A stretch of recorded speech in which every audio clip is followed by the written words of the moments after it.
A very good practice is to not have the same password that you use on different sites. Now, I get it. That is hard because if you just at the top of your mind, you can probably think about 20 or 30 different accounts and you probably have 3 or 4 times that out there somewhere. But we want to, as humans, we want things to be easier. So we choose a password we can remember. Even if it's a secure password, even if it's 20 characters in length and you've randomized that somehow, if you're using that in more than one place, if it gets compromised in one place, then that can be easily leveraged to get into other accounts.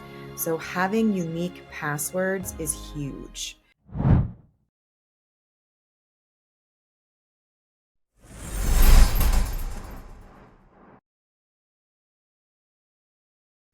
If you've ever clicked on a link that looked legit only to second guess it later, you're not alone. Even the most tech-savvy among us can fall for these tricks. It's so disturbing how hackers exploit human psychology through AI-powered phishing scams, deepfake impersonations, and social engineering tricks that manipulate our blind spots. But here's the good news. A little awareness goes a long way. When you understand how these cybercriminals think, you can outsmart them and take back control of your security before you become a target. My guest today is Leia Shilobod, Chief Security Officer of CompliancyIT. She's an author, speaker, and cybersecurity expert who helps businesses and individuals safeguard their most valuable assets. With a background in psychology, she bridges the gap between human behavior and digital security. In this episode, Leia exposes the hidden tactics of cybercriminals, helping us recognize threats before they strike. She discusses the biggest mistakes people make online, the latest hacking tactics, and why even a strong password isn't enough. If you value personal sovereignty and digital freedom, this conversation will give you the tools to stay one step ahead and build a security-first mindset. So without any further ado, on with the show. Leia, it's so good to have you on the show. It is a pleasure to be here with you. So I'd love to maybe start with your superhero origin story, because I like starting with that. Yours is pretty incredible. And you've really overcome some obstacles. So if you could share a bit, whatever you're comfortable with, as a start up to this episode. Okay, yeah. So I studied psychology in university because I thought that I could solve the world's problems from an easy chair. It's kind of like the path that I put myself on. So I worked in supported employment. I was a crisis counselor in a teen shelter, and I even was a special educator for 2 years in public school with kids that had psychiatric issues. But I had this, I knew that I was supposed to do more and found myself loving to build and create. And I recognized that I was an entrepreneur, which is a sickness that has no cure. When you realize that's what you are, you have to go build and create things. So I had started my first business when I was 23 doing professional writing and design, and then decided to open up an IT company very much outside of anything I had ever done. Because I was using the knowledge of my husband at the time to start that company because he's a brilliant systems engineer. I had to learn because our business started to grow and I needed to figure out all this IT stuff. And I can remember back then too, not even knowing simple things like what a switch was or, simple things that anyone in IT should be able to know. And as my knowledge started to grow and I saw that, there's a lot of stuffiness inside of IT sometimes, I decided to take on a moniker, make it a little bit more fun. So as you mentioned, my name is Leia. And so, I do get a lot, like Princess Leia from Star Wars. And I'm like, yep, well, do you get tired of people saying that? No, I really don't get tired of people making a reference to Princess Leia. I love Star Wars. So I decided to make it fun. I was going to adopt the moniker, the IT Princess of Power, because I want to help organizations. I want to make it a little bit more fun, and I want to remember what it is that I'm doing. So I'm helping people. And that's, that was something that I wanted to do when I studied psychology. And I keep doing that to this day in many different ways. In fact, um, even though it sounds like it doesn't fit, psychology has been incredibly helpful for me, whether it's sales and marketing, whether it's delivering service, or even with having employees. Mm. Yes, a necessary, I won't say evil, but a challenge is having employees and managing them. It's amazing, but it's also not an easy thing to do. So now I'm curious, what is uh, the implication for having employees on your cybersecurity? Because now you have all these additional points of potential infiltration. You know, so Hmm. like a social engineer can fool your assistant or fool your IT manager, whoever is working for you, maybe better than they could fool you as the very savvy entrepreneur that you are. So how do you deal with uh, kind of closing those loopholes? That's a great question. Your your audience may or may not be familiar with the term insider threat. So, typically, when we talk about insider threat, most people think about like a rogue employee that's going to steal information, or like take money from the organization or allow a malicious actor in. In actuality, anybody internal to your organization can be a threat to the organization for that exact same reason that you mentioned. You get an email from somebody and they change the display name. So it looks like it's coming from me if you see the name in your inbox, but the email address is not from me. It's someone else. And it's surprising to me still how often that can fool people. So the continuous education of my team on the tactics, techniques, and procedures that malicious actors use, especially in social engineering, is just part of the culture in my organization. And everybody questions it, which is good. I mean, they'll like if I we use Slack internally for communication, and if I Slack somebody a request to make a technical change in anywhere in our environment, I will get a phone call from that team member. And they're like, just calling to verify that this is what you want me to do, because they are that concerned about the impact of security on those changes that they make. And it's very cultural, right? You can sign up for or have your team sign up for those the online classes and those little quizzes and things like that. You can do fish testing so that you can see can they pick out a phishing message. Those are all really, really good and they're helpful, but if you don't change the culture in the organization to have them um, you know like uh, being very vigilant all the time, then the all that training is for naught. Mm, yeah.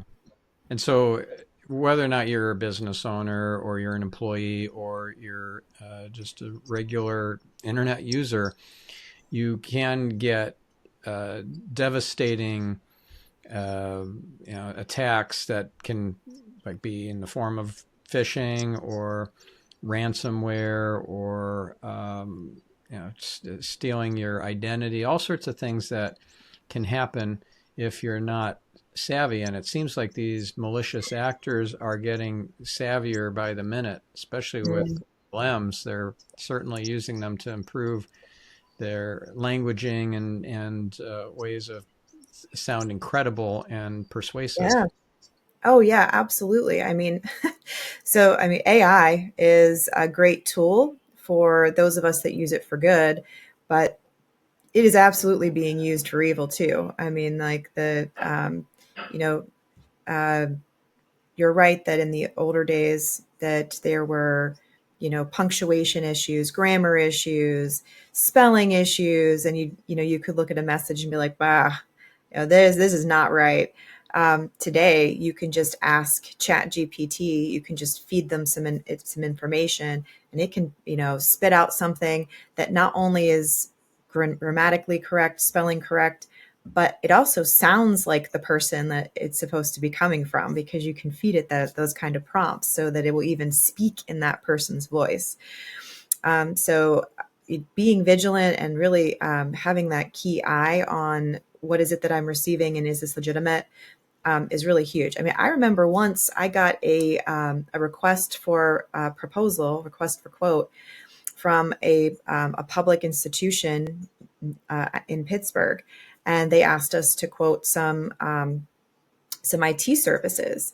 Now, my first, gut instinct on that was not, oh, wow, this is a great opportunity for my business. It would be like a wonderful contract. My gut reaction was, is this legit? And I picked up the phone and I called the procurement office, and I didn't use the number in the email. I went to the website to get that number because like it was kind of out of the blue and I wasn't expecting it. So, that's cultural. You have to it has to be a learned thing. You have to get over that initial excitement about something, or in the case of like somebody who's an executive assistant or another employee, they have to get over that initial, my boss wants something, and want to, which is good that they want to jump into action, but you have to, right in front of that, you have to have that, is this legitimate? Am I 100% sure this is legitimate? Yeah. And was that legitimate? Did you find out that was a scam? It was legitimate. So, Oh, and that was a very profitable contract for us for many years. So, but I'm a zero trust girl. It's ingrained at this point. yeah. Yeah. Have you gotten fooled before? Um, oh gosh, no, I haven't, but like I want to feel like I want to knock on some wood somewhere here. Yeah. 'Cause everybody, I mean, we always say, it's not when you're going to get compromised. It's like, or if you're going to get compromised, it's like, when are you going to get compromised again? Because you probably already have been. I'm very lucky that I haven't fallen for a phishing scam. But they do it more than just phishing. I mean, now on these devices, they're sending you text messages for things like, you know, you probably have seen one of these where you'll get a text message about a toll that you owe somewhere, and they'll send you a little link and be like, hey, if you don't pay this, we're gonna pull your driver's license. All you have to do is click on this link and pay this. They Man, I mean, if they only use their powers for good, how much better society would be, because they're pretty smart. Yeah. So, what are the newest trends that you're seeing in terms of scams and kind of the evil out there?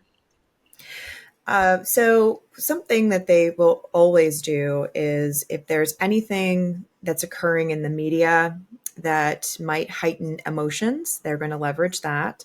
So you see increases in phishing, as well as we call it smishing, when you get the text messages. You see increases in that aligned with big things that happen. So in the United States recently was the presidential elections. And I mean, if you can only imagine, I wanted the election to be over more than anything else. So the freaking text messages stopped. Those were such a pain in Yeah. the butt. I'm like, it's almost like I don't even care who wins it. This is what the text messages just stop. But how many did you get that asked you to, give money to a campaign? And while I understand that from the perspective of a politician, it's relatively inexpensive and you get to reach a lot of people very quickly, they're sending links for you to go to a website and donate. Like, how do you know as a consumer or a constituent if that's legitimate or not? It's hard. We have. Uh, so you'll continue to see those kinds of things. I always tell people, picking up the phone and calling a known number, or going directly to a site and navigating that way, is always going to be much more safe and have a higher confidence that you're going to the right place, talking to the right person, than responding to an email message or clicking on a link that sends you to a site. Yeah. Yeah, it makes total sense. So, what are the common mistakes that you see people making that our listener or viewer should be most aware of? Honestly, the biggest thing is this idea that it's not going to happen to me. Hmm. Like, it happens to other people. It's out there, or it's in the media, or it's these big names of people who are famous or have a lot of followers or things like that. It's like that. Why do they want me? Why do they want my data? I don't have anything that they want. And when you start with that kind of mentality, then you actually start by positioning yourself to be more vulnerable. If you really truly walk out there and be like, no one wants my information, I'm not that valuable. Yes, you are. Everybody is. Everybody is a target. So yeah, you do have to, unfortunately today, you do have to walk around recognizing that you've got a big bullseye on your back. So that's one of the biggest things. The other is to not really have a good idea about your digital footprint in general. So your digital footprint is going to be all of the accounts you have online. That could be sites that you buy things from. It could be social media. It could be logins to things like your bank account or other financial institutions. Like really having a firm understanding of your digital footprint and what could potentially be leveraged in order to get something from you, money, information, or even have your identity leveraged by a malicious actor to get into somebody else's account or get them to do something. That happens often. Yeah. But some accounts are obvious to protect, like your bank and your credit cards and so forth, but some are not so obvious. And they can be used as an entry point, like somebody hacks into your I don't know, your Twitter, your X account, and then uses that to get to another account and then another account, and then next thing you know they are in your bank. So what Yep. are some of the not obvious accounts that they would really need to protect? Well, I one of the things that's important is to think about how it's hard for us to remember all the different accounts that we have throughout um, the internet, right? It's really difficult. So, a very good practice, I'm sorry, guys, this is going to sound like a pain in the rear end, is to not have the same password that you use on different sites. Now, I get it. That is hard because if you just at the top of your mind, you can probably think about 20 or 30 different accounts, and you probably have three or four times that out there somewhere, right? But we want to, as humans, we want things to be easier. So we choose a password we can remember. Even if it's a secure password, even if it's 20 characters in length and you've randomized that somehow, if you're using that in more than one place, if it gets compromised in one place, then that can be easily leveraged to get into other accounts. So having unique passwords is huge. And you're like, well, how do I do that, Leia? Well, here's my rule of thumb that I teach. The first is that you need a password manager. So whether you have an online password manager or you have your little black book that has everything in it that you keep secure, you need a place to store those passwords. And then if you have a password manager, it actually allows you to easily generate random passwords and stores all that for you. Whether that's something that is, like web-based, like Keeper or LastPass, whether it's, something like I know that Apple has a feature to be able to help you generate passwords and they'll save it inside of your phone to make it a little easier. But that random passwords and unique passwords is very, very important. I also tell people to make sure that they're turning on MFA, multi-factor authentication, everywhere you can. Everywhere you can. Most banks, to my knowledge, force everybody to do that these days, which is good. But on some platforms, you don't have to turn it on. It's an option. If it's an option, turn it on. Get used to needing to authenticate two different ways to prove your identity. You think it's a pain in the butt until you get compromised, and the time and the effort and the emotional um, stress that you go through trying to fix that is not worth it. Like, take the pain in the butt on the front end so that you have less pain on the back end. Yeah. So how many people do you think have been hacked in the last year? Oh my gosh, like it, I can't, if I gave you a number, it would be wrong because we have stats from in the United States for the Internet Crime Center, and that is some business stats, mostly consumer stats, but that is underreporting of how many people have actually been compromised. So we're talking like in the millions that is actually reported to the government. That's a small fraction. How many people actually, I mean, like if you were hacked or you had an account that got compromised, was it the top of your mind to go to the government site and tell them about it? No, it was not. So I mean, um, I would guess that it's like 10 times that number of people who are getting compromised Mm, throughout the year, and it is only going up. yeah. Um, So it's millions, tens of millions.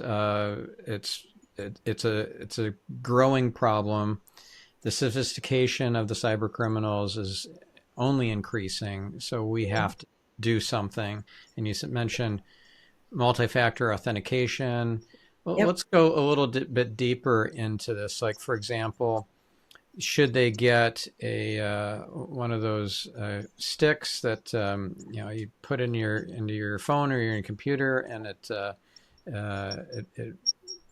validates you? Should they use an authentication app like Google Authenticator or Authy, or both? Mhm. Should they turn off their SMS notification if they get their SIM, you know, their phone cloned or whatever? Then someone could use the alternative of not Google Authenticator, but using the SMS authentication, and then enter your bank account that way. Like, what are the Yeah, ways here that we need to start hardening our security? yeah. The your an app based MFA or fob based, which you were talking about with the fob. So you have something physical in your hand. Either one of those are going to be more secure than SMS. Now, my bank will either call me or send me a text message.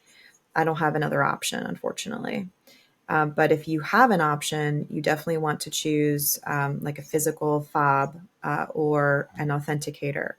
And it could be any of them, Duo, MS Auth, like you mentioned, Authy, Okta. There's so many different ones, Google Authenticator. Um, one is not better than the other. It's just that the apps are going to be better than SMS. SMS can be faked. SMS can be intercepted. So that's not as secure. Uh, Another thing I didn't mention that everybody should also consider is making sure that you have some kind of service you subscribe to that is searching the internet for passwords that have been compromised, and also checking your credit and alerting you for credit checks or credit changes or things of that nature. Um, it sounds relatively elementary. It sounds like, do I really need to have that service? And again, um, it alerts you to things that, like, there's no way for you to be searching the dark web to know what's been compromised. And oftentimes, when a malicious actor breaks into a corporation, one of the first things they're going to do is they're going to steal all of the user accounts and the encrypted passwords. A lot of times they can decrypt those, so they go on the dark web in plain text for the highest bidder. when those services are doing that work for you. They are searching the dark web. They're letting you know when those passwords have been compromised so that you can change them. And don't just change them by adding an exclamation at the end, or, oh, um, well, that's not exactly what I use. It's a little different. Heck, if it's out there, then that's a breadcrumb for a malicious actor to be able to utilize technology to get into those accounts. So make sure that you change those. I also tell people to make sure that you log in and freeze your credit when you're not doing transactions that it needs to be open for. Remember, of course, to go unfreeze it when you're doing something. But that is a great way to make sure that transactions aren't happening in your name. If your identity is stolen, they won't be able to do that. Once the cat's out of the bag on that, you just have a big mess and you have to go back and remediate it. So, but again, like, remember that you've frozen it. So if you want to go, like, this was funny. My dad got really ticked off. My mom, who is on top of this, and very concerned, she went and froze her credit. They went to go buy a car and they were going to get it financed, that 0% financing stuff that they have. And while they're sitting there, they couldn't actually get the financing while they were sitting there because my mom forgot she had frozen her credit. Now, my dad was so upset, right? Because he's a type A personality, and he's on the phone with me. I can't believe your mother, blah, blah, blah. And I'm like, look, Dad, I understand that was a little bit of an inconvenience. The car isn't going anywhere. You're still going to get the financing. But Mom did the right thing here. She forgot. Hey, she's human. She forgot to unlock it, but she's actually doing the right thing. And hey, Dad, maybe you actually should consider doing this as well with your credit. Yeah. Yeah, there are different ways to freeze your credit. There's the fraud alert. There's the security freeze. What are the different ways to do this? Because I think some are free and some are paid. Some only last for a year, and then you have to redo it again after the year expires. I recommend logging directly into the credit bureaus, Mm-hmm. and freezing and unfreezing from the credit bureaus. They have captured, like, those. That's where an institution is going to go to check your credit, if something's getting opened in your name. And so it's a source of truth. So if you go in there, you have complete control. By law, you have to be able to log in there and to do things such as freeze your credit, and then also request, like, once a year, you can get a free report from every single one of those agencies.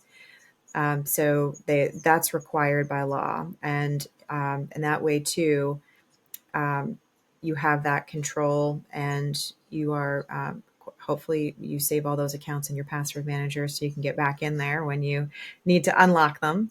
But that, to me, that seems like the best way, because you have a high level of, it's not like you have a third party service that's doing it. You're in control of that. Yeah. What if you are compromised, heaven forbid, but you have some sort of insurance that you hope will cover that loss? What, like, identity theft insurance, is that a thing that you can get? What about if you're a company, cybersecurity insurance? What are the insurances or the options with the regular policies that you want to turn on that feature?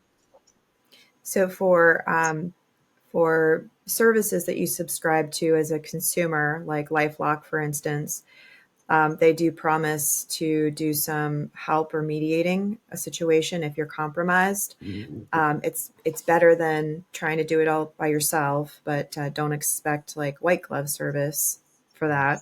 But they will provide you a lot of support resources to kind of help you to get that undone. If you're a business, you will typically have much more in the way of assets, much more in the way of cash, much more in the way to lose than a consumer most of the time. So we do recommend that everybody has the cybersecurity liability insurance. And for a long time, those agencies were actually upside down. So they were issuing this insurance to people. It was relatively inexpensive.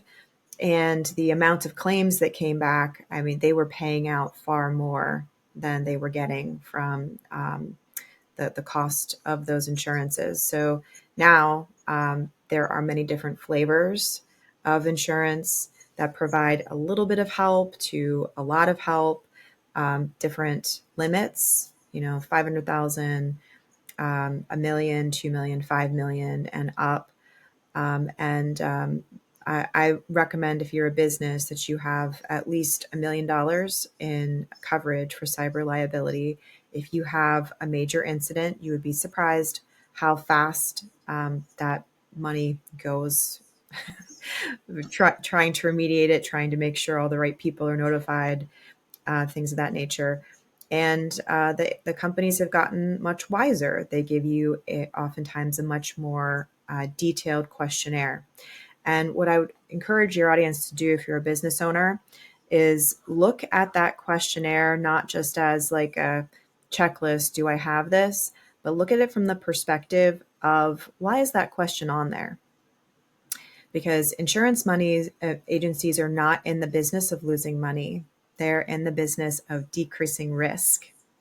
So if that question is on there, then they have, these smart actuaries who are saying, if this is in place or not in place, it's going to be more or less risky for our organization. If it's more or less risky for them to cover you, then it's going to be more or less risky to have or not have that practice inside of your company.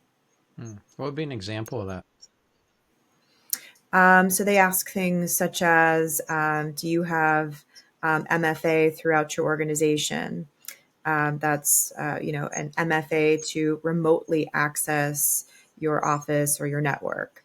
Do you have a SIM tool in place? That's a tool that is going to collect log files from everything on your network, your computer, your firewall, sometimes applications, or even Google or Microsoft 365. And you'll have a security operations center team on the back end that is looking at all those logs 24/7 for indicators of compromise. And then oftentimes they can react and stop a compromise before malicious actor gets too far into the organization or does much damage. So that's on there a lot. Do you have an incident response plan? Some organizations think, okay, I don't have an incident response plan. Somebody please just give me an incident response plan. And then they're like, okay, this looks good. And they put their logo on it. And they're like, we have an incident response plan. But if it doesn't, if you don't follow it, it's not really very helpful. It's just CYA paperwork, and it doesn't actually bring value to your organization. So you certainly should have a plan in place for when there is an incident, because something is going to happen, and everyone needs to know, what do we do? How do we respond? Who do we call? What kind of information do we collect? What kind of actions do I take to stop the compromise? And everyone in your organization and whoever is helping you with IT needs to be on the same page about that. Other ones are, do you have a business continuity and disaster recovery plan? So they want to know, have you done the thought exercise of, if some key systems go down, how long will I not be able to work, not be able to make money before that's restored? Because that's oftentimes covered in this insurance, right? Is it going to be 24 hours? Would I, how long will it take me to restore my working environment so my people can work? What's the cautionary tale you want to share about somebody not having a plan like this in place and then having to scramble afterwards? Yeah, so we work with a lot of manufacturers, and they have, not only do they have like the computers that you and I are working on, but they also have operational technology. So like uh, devices that make things, right? Like a CNC machine for instance. And those often have integrated computers that can or sometimes cannot be hardened and secured very well. So there was a company manufacturer out in Ohio who didn't have the proper security and engineering in place, and they got ransomed, and it spread to every device that was on the network, including those devices that they use in order to produce their product, which is how they make money. Because they had no plan, they were actually down and not able to operate and produce anything for 3 weeks. That's how long it took them to restore, to get operational again. So can you, I just ask you, it doesn't, you might say, well, I'm not in manufacturing. I want you to just think right now, if my organization, my company could not produce what we do, whether it's a service, whether I produce a product, whether I have a website that's up there selling for me 24/7, if that was down for 3 weeks, how much money would I lose? How ticked off would my clients be that I can't provide them what they're paying for, right? And when you go through that exercise, then you look at like, what are the possible failure points? And is there something I can do to either make the time to restore faster, or to maybe even completely get rid of that risk of that thing occurring? Yeah. This can feel overwhelming to somebody if whether they have a business or if they're just trying to protect themselves personally. All the kinds of planning and policies and procedures and lists they've got to prepare. Just that alone, let alone go and actually apply these new principles, like to their passwords, to the access privileges they give out, to the different kinds of tools that they use for things like file sharing and VPNs and all this sort of stuff. It's like, wow, this is so overwhelming, and then they don't do anything. What do you tell somebody who's feeling overwhelmed by all this right now?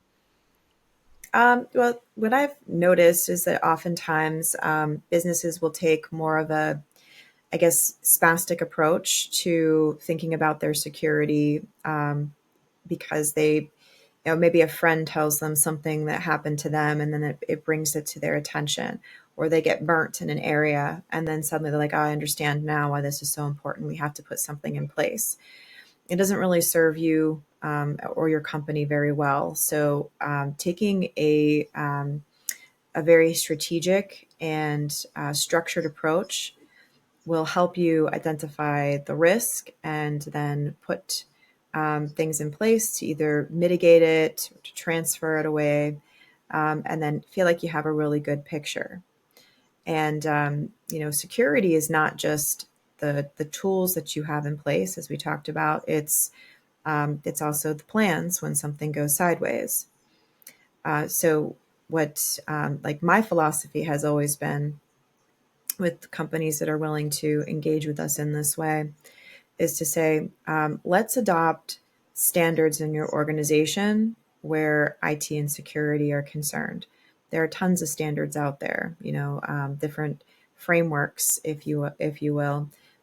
Some of them are related to regulations that you already have to do. And if we have this set of standards, then we can say, okay, what is important to the organization from a standards perspective that's going to decrease our risk? We typically will use controls or safeguards, not to get too technical, but NIST, the National Institute of Standards and Technology, has some of those standards in the NIST cybersecurity framework. And then also specific standards for things like HIPAA, if you have protected health information, NIST 800-66, and NIST 800-171, if you have special sensitive government information. There's also the Center for Internet Security, CIS, that also has a list of these safeguards.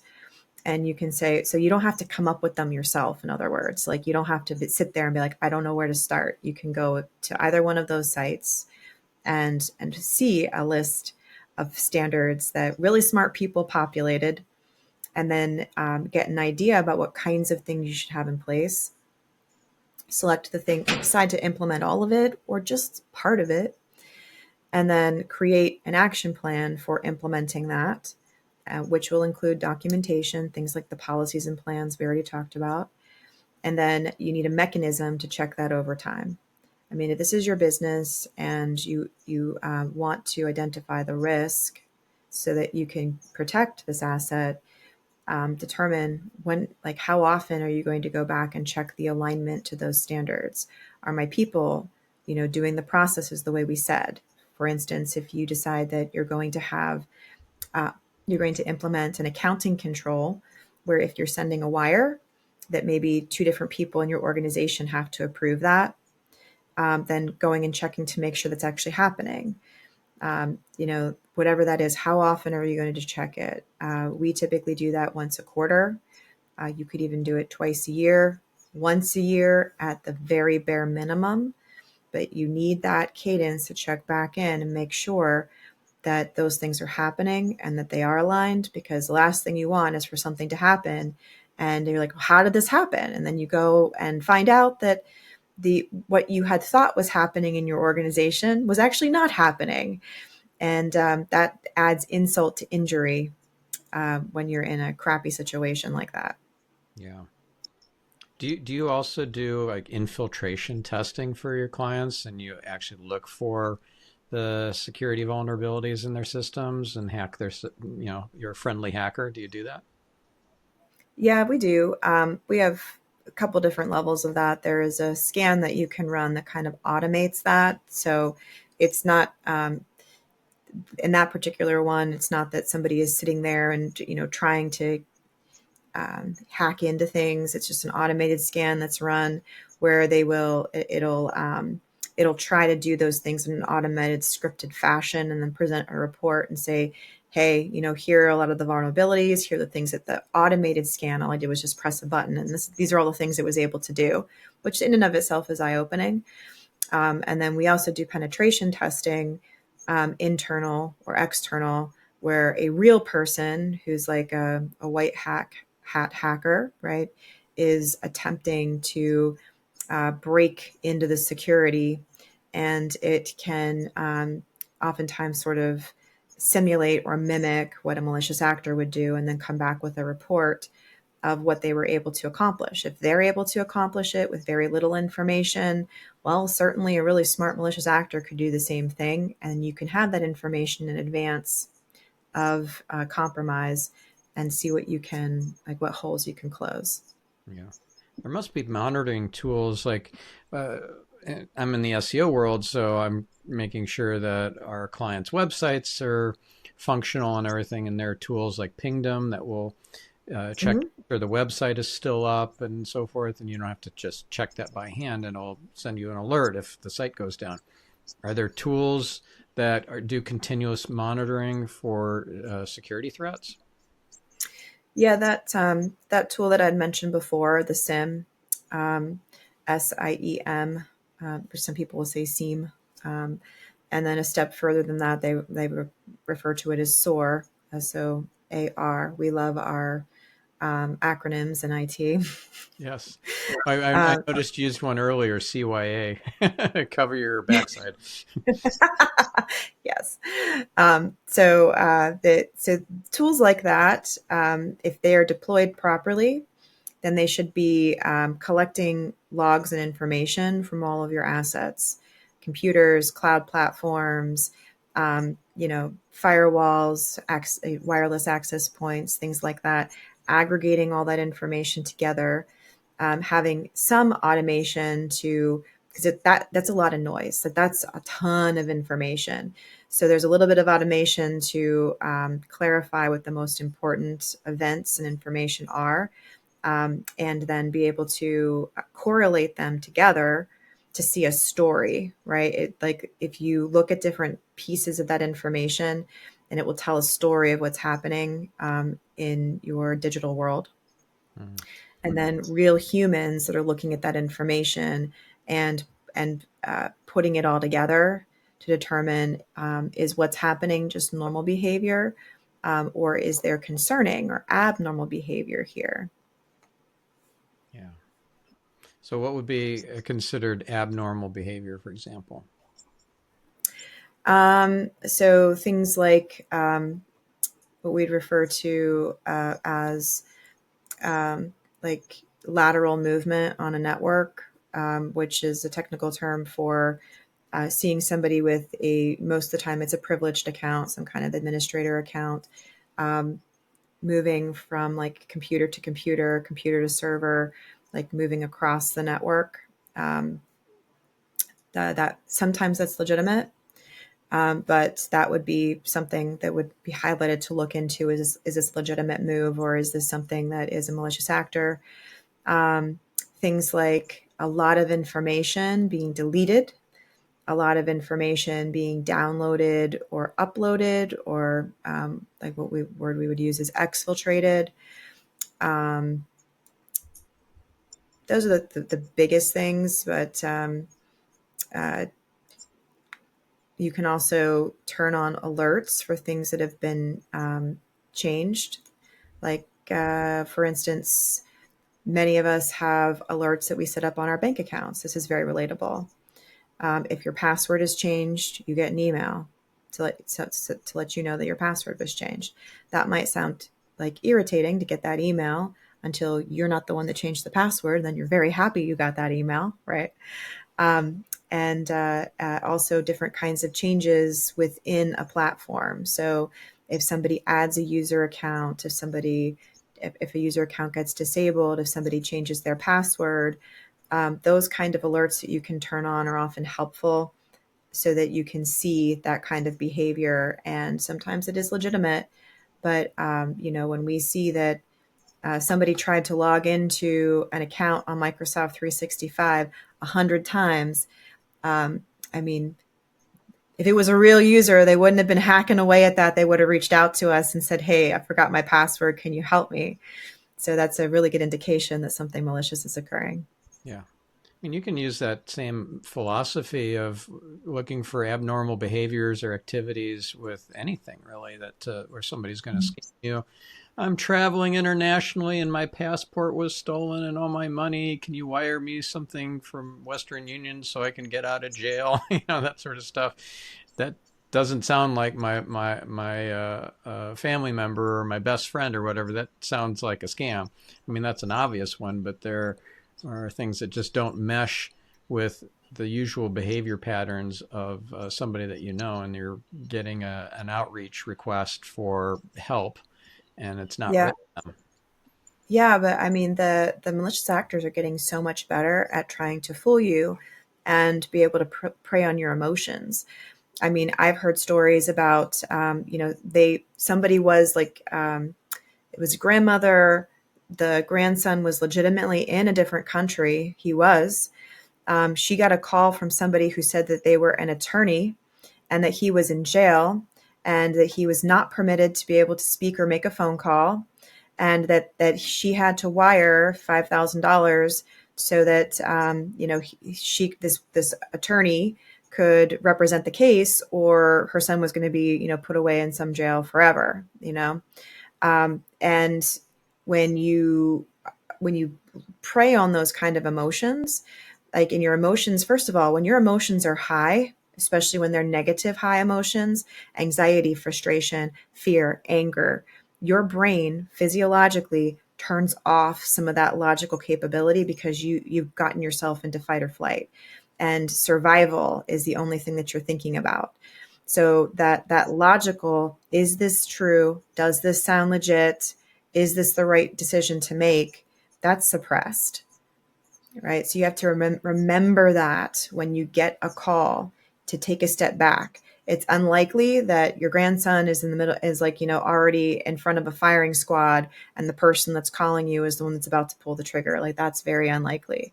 So you can take a moment to step back, take some breaths, maybe even call them back, saying things to buy time, saying things like, I have to, go to the bank. I have to talk to my husband. I have to do whatever. And even make it sound like you're going to do the thing, even if you just need to take some time and reassess what's going on. Buy yourself that time, bring your, your physiology back down so that you can think logically about it. And this could be, it doesn't have to be something quite so uh, crazy and big, like getting a call from someone in a different country. It could be simple things, like a call from your bank. I mean, I question that stuff all the time. I get a call from the bank and they're like, well, we need this information. And I'm like, well, I need you to prove who you are. Well, I'm not able to do that. Well, then I can't give you that information. Like, And they but may it's be really, able to sound like the person that is your business partner or your employee or your family member. Like they can use software to emulate the person's yes, voice. yes. And it's really good. I mean, it's like, it does a really good job, unfortunately. Yeah, crazy, crazy, crazy. What do you think about passkeys as a way to help with security and limiting access? Is that a panacea or is that just another annoyance? So there is no like one thing you can do. People ask me that, like, what's the one thing you can do? And I just say, be aware and smart is really the biggest thing. But we continue to come out with new technologies to help support the fact that humans want things to be easier, and we're also a little lazy to make it easier to build up our security. And so take a look at those technologies, determine if it's a good fit for you. But you can never feel like, I'm safe, right? It doesn't, like, don't ever feel that way. Feel maybe a little bit more confident when you go turn on MFA or you employ passkeys. Like, feel a little bit more confident knowing that you have done something to help shore up your security. But you can't, like, you never are secure. I mean, even if you turned off your computer and you threw it in the lake and you're like, I'm never getting online again, you still aren't secure because your information is in thousands of databases across the world. And that information can be stolen. You have no control over it. Yeah, it's kind of frightening. It is. I could go on and on and on about like where your information is and that it belongs to you, and that and the issues with corporations or different organizations that have that information and seem to think it belongs to them and not to you. The one I think about the most is health information. Like, your medical file belongs to you. It does not belong to your doctor. It does not belong to the hospital. It belongs to you. So, yes, I do get really irritated when I go into a hospital or into a doctor's office and I see very poor practices with my information, but they forget that does not belong to them. That belongs to me. And you are a data custodian for my information. So, your bank is a data custodian, not just for your money, but for your information. If you have a Target card, Target is a data custodian of your information, right? And yeah, I get my feathers pretty ruffled if I see poor practices in that area because I've entrusted you with my data. So it is your responsibility to protect it. Yeah. So you could have like no technology. You could throw your laptop in the lake and your phone, and still have your identity stolen. You can Yep. have someone file a tax return on your behalf and get the tax refund that you were owed, and it's not even like a real refund that you probably owed money, and then they made it sound like you got a refund, and then you did, and then they went and cashed it. It's Yep. crazy what can happen. Yes. And so that's why, like sometimes people get really frustrated and they kind of go in that direction of being very extreme in the, I'm going to cut it all off. Well, a cat's already out of the bag, right? So you can't, put it back in the box. It's already toothpaste out of the tube already. So, you need to just accept that, and then put those best practices in place to decrease the risk as much as possible. Yeah. Yeah. So one last topic before we wrap.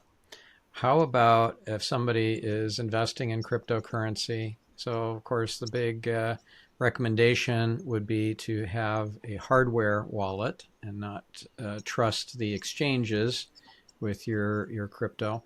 But assuming that somebody does have a hardware wallet, that also is a security uh, vulnerability, because you have to have like a passcode for that device. You have to have a seed phrase in case you lose the device or the device breaks or something. So, what are some best practices for protecting your crypto?